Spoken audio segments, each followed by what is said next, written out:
Hi. A short while ago, maybe a month and a half ago,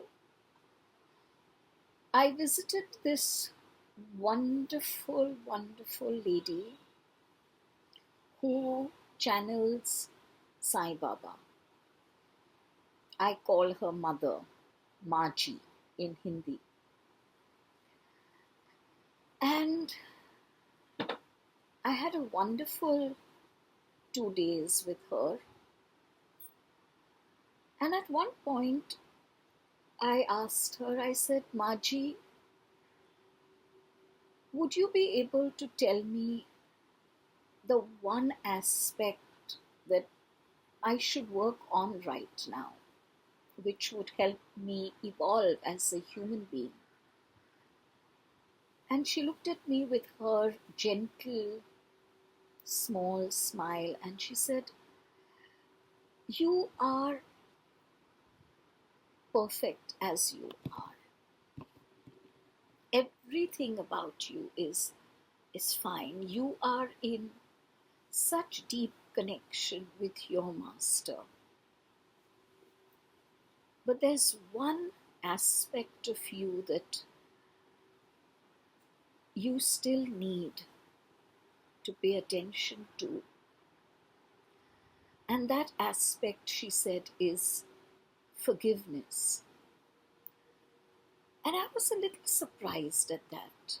And I, in fact, mentioned to her, I said, I am surprised that you're saying that because, yes, many, many years ago, I was a very unforgiving person and would hold deep grudges.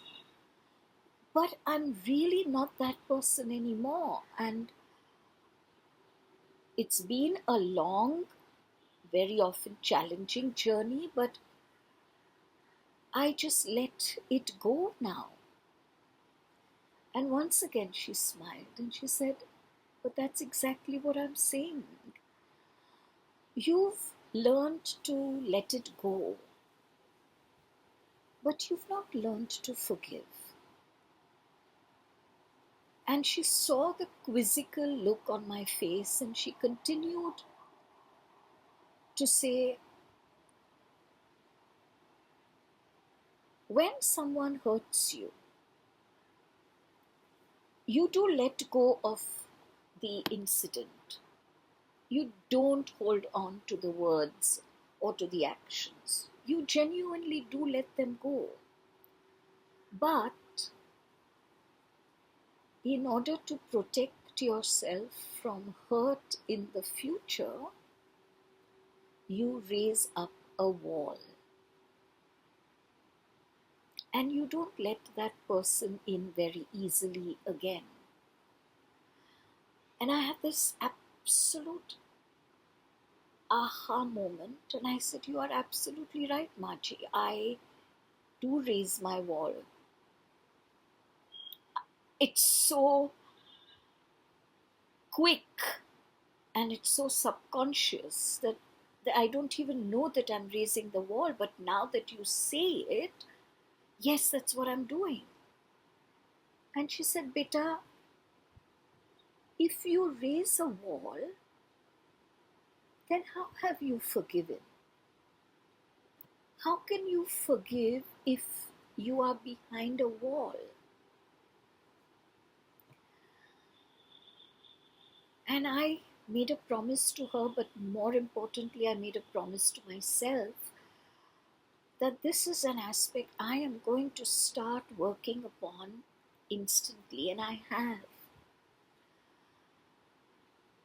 And I'm sharing this with you today because the past few weeks have brought so much awareness to me. And my view of forgiveness from my own personal aspect has so completely changed. The need to raise that wall, the need to protect myself from further hurt comes from fear. And I now remember that JadeFire has always explained to me that nothing positive can ever emanate out of fear.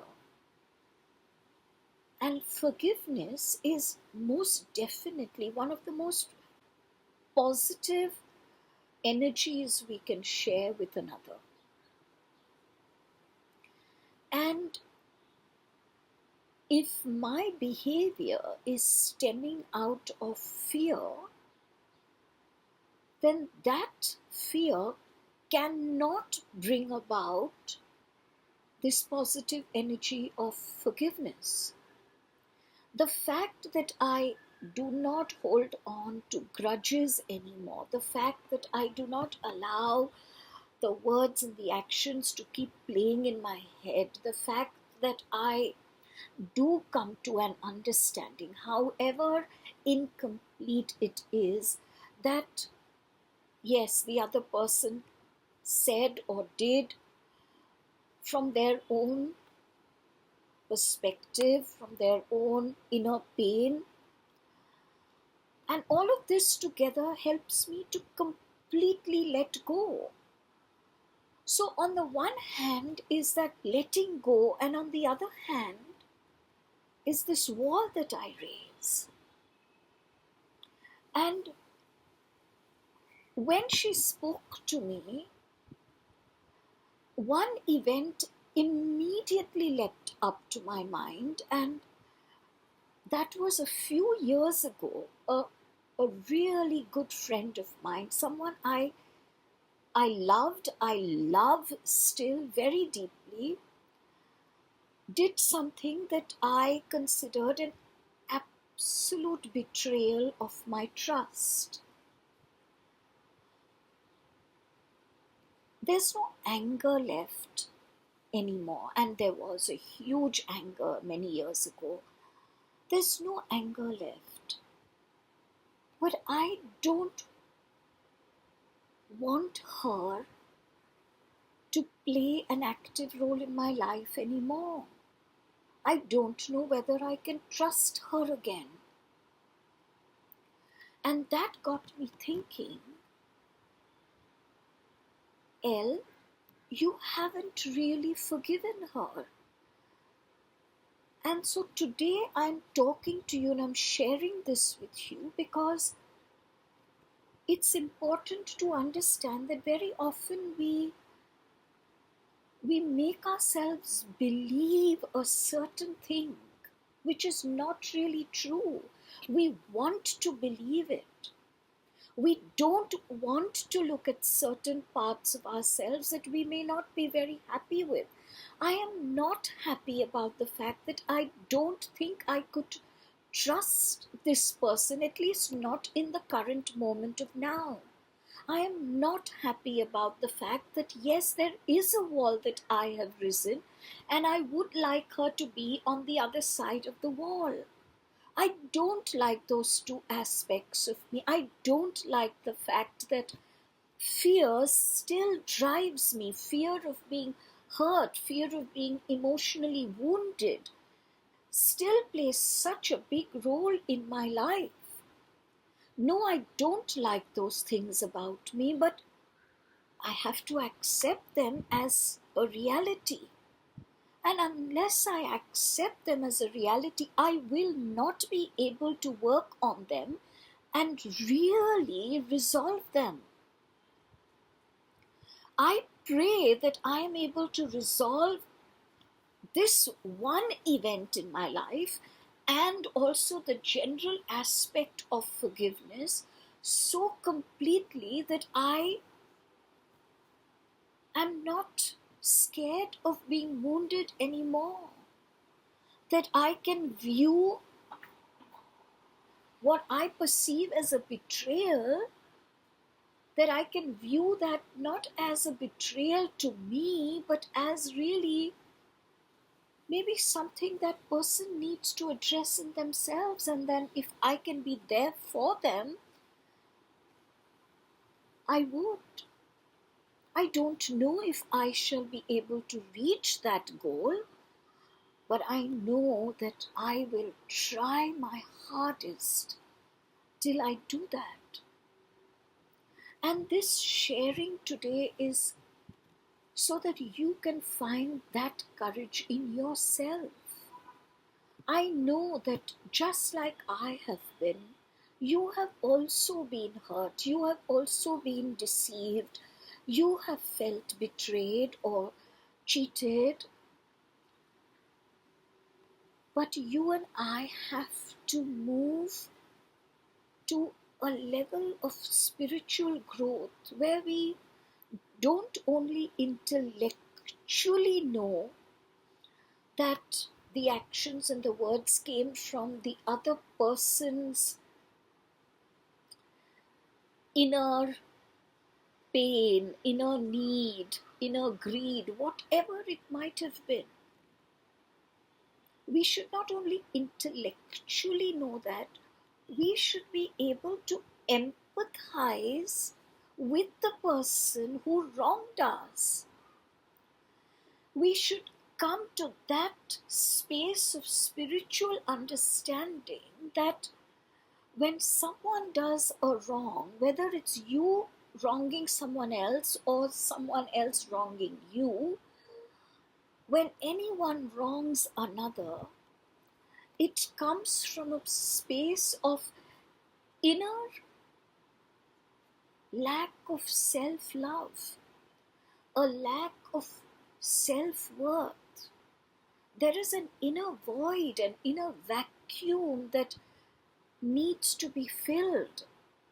And very often, as human beings, we go astray and we fill it with actions and words that belie our spirit strength, belie our spirit's radiance. And I am so eternally grateful to Maji for pointing that out to me. And I'm not ashamed of it. And you, beloved friend, don't be ashamed of the growth that you still have to make. You and I are really a work in progress. We have so much more to attain. And if our flaws, if our vulnerabilities are going to make us ashamed and feel guilty, we are not going to be able to move forward. So let's address our vulnerabilities. Let's look at our wounds and how we act out of them. Let's look at our flaws. Let's look at our imperfections. Always, always knowing that I'm perfect.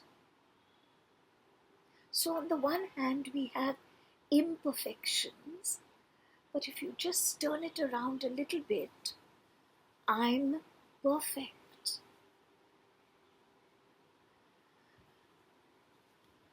So look within yourself and ask yourself, have you forgiven completely? Are you raising walls? Are you holding on to grudges? Is there resentment in your heart? Is there envy? Is there greed? There may be some, there may be all of these. But I question you, so what? This doesn't make you less of a spirit being than you are. And it doesn't make you a smaller human being. You are glorious. Wouldn't you like to expand your glory? Wouldn't you like your light to be even stronger? And so wouldn't you like to look at, without any shame, without any guilt, wouldn't you like to look at those dark spots that stop your light from becoming bright, brighter?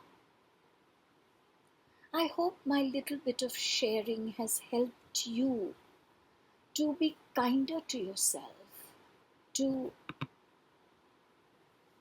look deeper within yourself, to be more self-aware, because every moment of self-awareness is a moment of self-illumination, is a moment when your light shines brighter. And while you're doing that, feel my love embracing you. We are all in this together. No one is better than you, and no one is not as good as you. We are all exactly the same. All of us trying to reach home. Big hug.